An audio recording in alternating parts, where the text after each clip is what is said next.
이제 수사 상황 한번 짚어볼게요. 이제 이런 가운데 전 정보사령관 노상원 씨의 그 수첩이 발견되면서 파장이 좀 일고 있는데 내용이 좀 과격하긴 해요. 뭐 수거 대상 사살, 뭐 북한의 공격들 등 메모가 등장을 했는데 중요한 건 이게 이제 메모가 메모로 그치냐 아니면 이게 증거 능력으로 인정되냐 여부가 있는데 이 부분은 어떻게 보세요? 이게 수첩이란 게 이제 장부, 수첩 이런 게 증명력이 상당히 높고 이게 본인이 작성한 게 맞다라고 하면 이제 증거로는 채택되는데 얼마만큼 또 믿을 만한지 증명력이 이제 얼마나 있는지의 문제일 텐데요. 상상력의 그 범위일 수도 있잖아요. 그렇죠. 그러니까 이게 뭐 아이디어 차원인지 정말 계엄의 하나의 뭐 인과관계가 있는 단초가 됐는지는 수사로 밝혀져야 되는데 일각에서는 이제 수거라고 했을 때는 이제 경찰 측 설명을 들으면 아무래도 이제 주요 인사들 왜냐면 뭐 조지호 경찰청장이나 아니면 특정사령관 뭐 여러 이제 지휘관들이 대통령이 직접 전화해서 뭐 누구누구를 잡아내라고 했다와 이제 같이 퍼즐이 좀 맞춰지는 부분은 있는데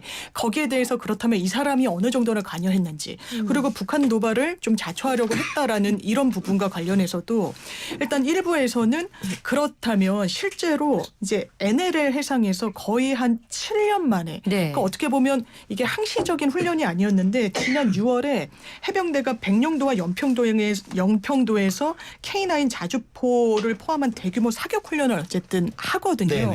그때도 북한이 어쨌든 대단히 반발을 하고 있었어요. 그래서 굉장히 그 위험도가 높아졌는데 혹시 이 수첩에 뭐 NLL 언급한 부분과 왜냐하면 NLL에서 북한의 공격을 유도하겠다 이런 문구가 나오니까 연결이 된 건 아닌지 아마 수사 상황으로 그 간극을 좀 좁혀나가야 되는데 아주 허황돼 보이진 또 않는 게 지금까지 뭐 사살 이야기도 확인은 필요합니다만 또 뭐 일각에서는 의문을 제기하고 있고 해서 수사로 밝혀져야 될 부분인 것 같습니다. 이 지금 계엄 사원과 관련해서 노상원이라는 인물이 굉장히 좀 부각이 되고 있죠. 처음에는 아니 지금 군에서 계엄이 있으면은 군이 투입되는 것은 당연한데 이 사람 같은 경우에는 이미 전역을 한 사람이잖아요. 불명예 전역을 한 사람이고 그래서 군 내에서도 비선이 있었던 것이냐 뭐 이런 이야기들이 나왔습니다만 그 이후에 이 노상원이라는 개인이 어떠한 뭐 주술에 빠져 있다라는 뭐 보도라든지 그리고 이게 지금 수첩 같은 경우 이런 것들은 저는 언론들이 좀 취사 선택을 해서 보도를 해야 되는 것이 아닌가라고 생각을 해요. 지금 이 사람이 뭐 점집에서 일을 한다거나 아니면 이 수첩 같은 경우에도 딱히 완전한 증거 능력이 있는 것이 아니고 오히려 검찰에서는 이 수첩에 대해서 증거 능력이 좀 떨어지는 것이 아니냐 이렇게 보고 있다라고 나오고 있는데 근데 이게 사람들이 봤을 때는 이 정부가 그동안에 뭐 몇 명의 법사들이 있지 않았습니까? 주술 프레임을 이미 걸어져 있었고 민주당에서 그것을 계속적으로 확대하는 과정에 아니 계엄에도 그러면은 이러한 사람이 역술인이 포함이 되어 있단 말이야 하면서 사람들 입장에서는 어떤 뭐 가볍게 이야기하는 이런 형태로 정말 이야기가 많이 나올 수 있는 부분이거든요. 그런데 이게 지금 엄중한 상황에 있어서 잘 밝혀지지도 않은 부분들을 자꾸 언론에서 크게 보도하는 것. 전 여기에 대해서는 굉장히 좀 문제가 있다라고 생각합니다. 자, 지금 그 한덕수 대통령 권한대행의 기자회견이 현재 진행 중인데요. 지금까지 들어온 내용을 살짝 요약해 드리면 헌재 재판관 임명은 대통령 고유 권한이므로 정치권에서 풀어주기를 요청한다는 내용. 여야의 타협을 거듭거듭 요청하고 있습니다. 또 한덕수 대행은 오늘 헌법재판관 임명을 안 할 것으로 보입니다. 야당의 설정 시한을 사실상 거부한 것으로 현재 기자회견이 이루어지고 있습니다. 자, 질문을 이어가겠습니다. 이제 이 수첩과 관련해서 이제 특히 법조계에서는 이제 NLL, 북한 공격 유도 등 이런 좀 약간 좀 상상력의 부분이 있다고 좀 그런 논란이 된 부분을 지적하면서 수첩 내용에 의구심이 된다는 지적이 나오는데 사실 박근혜 전 대통령 탄핵 때는 안종범 전 청와대 정책조정수석이 2014년도부터 3년간 작성한 63권의 그 업무 수첩이 이제 그 굉장히 증거로 채택이 됐는데 그거는 이제 국무회의 참석하고 뭐 이럴 때 대한 그 메모고 이거는 수첩인데 이거는 좀 다른 형태라고 해서 증거 채택에 좀 이번은 좀 다른 향상이지 않느냐는 그런 또 분석이 있습니다. 그런데 증거로서의 능력은 부여가 될 거고요. 기본적으로 뭐 일기 이런 게 단권짜리라고 하더라도 이게 다 증거로는 그 채택이 돼서 근거 어떤 사실 인정을 하는데 하나의 증빙으로는 다 활용을 하거든요. 재판부들이.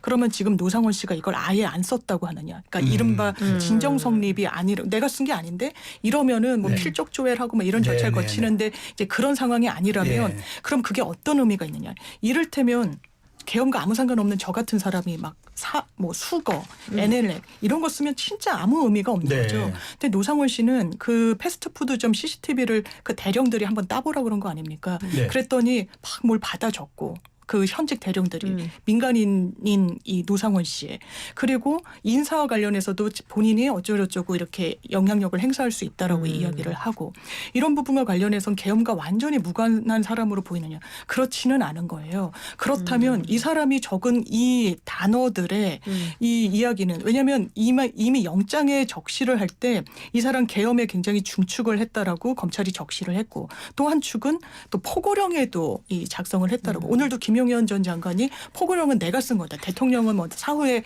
제가만 하고 네. 일반인 통금에 대해서는 덜어내라고까지 했다라고 해서 이제 총대를 매는 형국인데 거기랑 관련해서 역할을 분명히 한 것으로 보이는 부분이 있어서 이 부분에 대해서는 아마 아주 증거 가치가 없다라고는 평가되지 않을 것 같습니다. 네, 김 전 장관 얘기 나오셨으니까 마저 가겠습니다.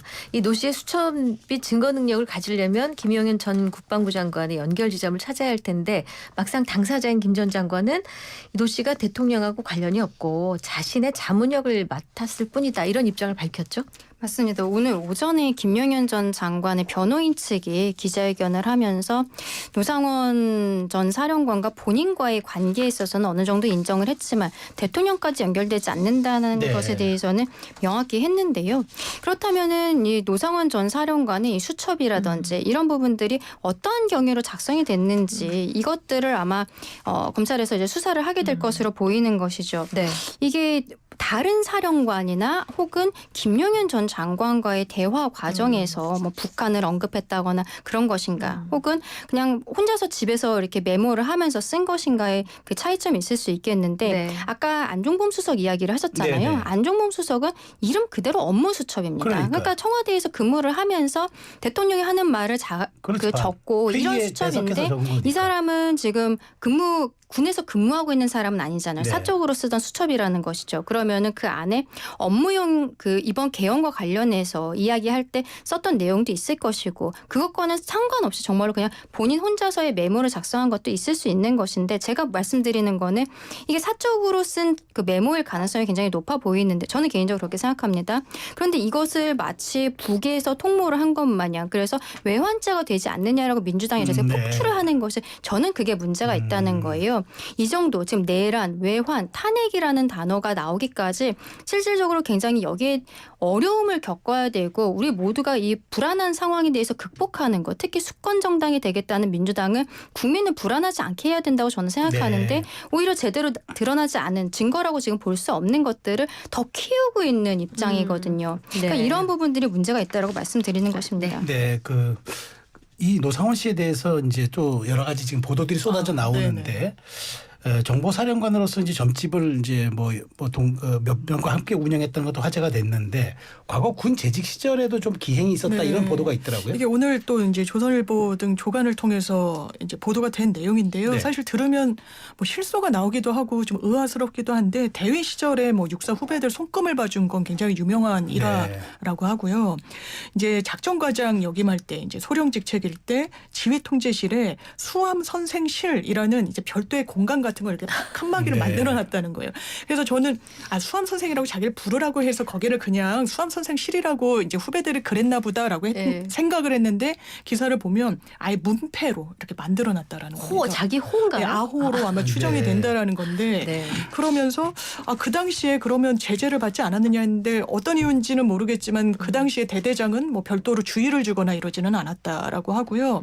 그리고 그 이후의 행적도 이제 불명예 전역을 한 이후에는 점집을 운영한 것도 좀 이제 충격적이기도 네. 했죠. 그런데 이런 무속과 관련해서도 생계를 유지하고 또 하나는 이제 뱀닭을 판매하면서 네. 생계를 유지했다. 이제 뱀닭이란 건 이제 뱀을 먹여서 닭을 키울 수는 없으니까 이제 뱀을 먹고 자란 구더기를 이제 그 닭한테 먹여서 키운 그런 닭이 네. 상당히 뭐 고가라고는 하는데 네. 이제 여러 전직 군인 사령관으로서는 좀 예측하기 어려운 그 이후의 삶을 살아온 것은 뭐 맞는 것 같습니다. 하지만 점집을 운영했다는 것 자체가 잘못은 아니잖아요. 잘못은 아니죠. 예. 생명이니까. 예. 네.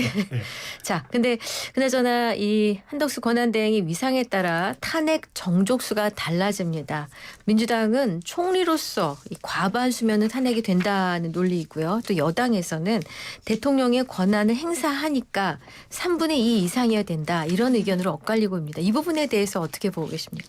결국에는 한덕수 국무총리가 뭐 제2국권을 행사한다든지 헌법재판관 임명하지 않는다든지 이러한 권한 대행의 권한에 대해서 민주당의 입맛에 맞지 않게 행사를 하는 경우에 탄핵을 하겠다라고 이야기를 하는 네. 거잖아요. 그러면서 지금 민주당은 그 다음 순위인 최상무 경제부총리에 대해서도 뭐 국무회의에서 뛰쳐나갔다라는 등 이런 얘기를 하면서 오히려 최상무 경제부총리가 민주당 입맛에는 더 맞는 것처럼 지금 그런 이야기들을 언론에 나와서 의원들이 하고 있단 말이죠. 네. 굉장히 개탄스럽죠. 네. 이 권한대행에 대해서 이 엄중한 시기에 민주당의 입맛에 맞는 대로 행동을 해야 된다라고 지금 주장하고 있는 부분. 조금 아까 속보로 나오긴 했습니다만 한덕수 국무총리 같은 경우에는 결과적으로는 여야가 합의를 해달라라고 이야기를 하는 거잖아요. 네. 그렇다면 저는 지금 같은 상황에 있어서는 또 특히 헌법재판관 임명과 관련해서는 지금 이야기하는 것과 그리고 과거 박근혜 전 대통령 탄핵 과정에 있어서 실상 여야가 좀 반대되게 이야기한 부분들이 있습니다. 대통령이 임명하는 몫이냐, 대법원장 네. 추천이냐, 국회 추천이냐 이러한 뭐 차이점이 있다라고 이야기하지만 그런 것들이 저는 중요하진 않다고 생각하거든요. 왜냐하면 4월이 되면 어차피 또 대통령이 임명한 사람들도 2명의 임기가 네. 끝나는 상황입니다. 그렇다면 여기에 대해서 우리 국민들은 너무 혼란스러우신 거죠. 왜 이 여야가 서로 다른 이야기를 하고 있는 네. 것인가, 과거와 다른 이야기를 하는 것인가. 저는 늘 말씀드리는 게 그래서 여기에 대해서 헌법재판소가 나름대로 결정을 내리든지 마치 지금 유기인으로서 심리할 수 있다라고 네. 헌재가 결정한 거 스스로 아니겠어요? 있죠. 네. 원래는 이진수 방통위원장 사건에만 유기인으로서 네, 심리할 네, 수 네, 있다고 네. 가처분이 나온 것인데 네. 대통령에 대해서까지 유기인으로 심리 가능하다고 결정을 내려줬거든요. 헌재가 결정을 내려주든지 혹은 뭐 법제처에 유권 해석이 있든지 네. 이런 식으로 국민들께서 납득하실 수 있게 여야가 먼저 협의하는 게 저는 먼저라고 생각합니다. 그런데 여기에 대해서 서로 입맛에 맞게만 이야기를 하고 있고 특히 민주당 같은 경우에는 탄핵 심판이 빨리 진행되기를 원하는 네. 거잖아요. 결과적으로는.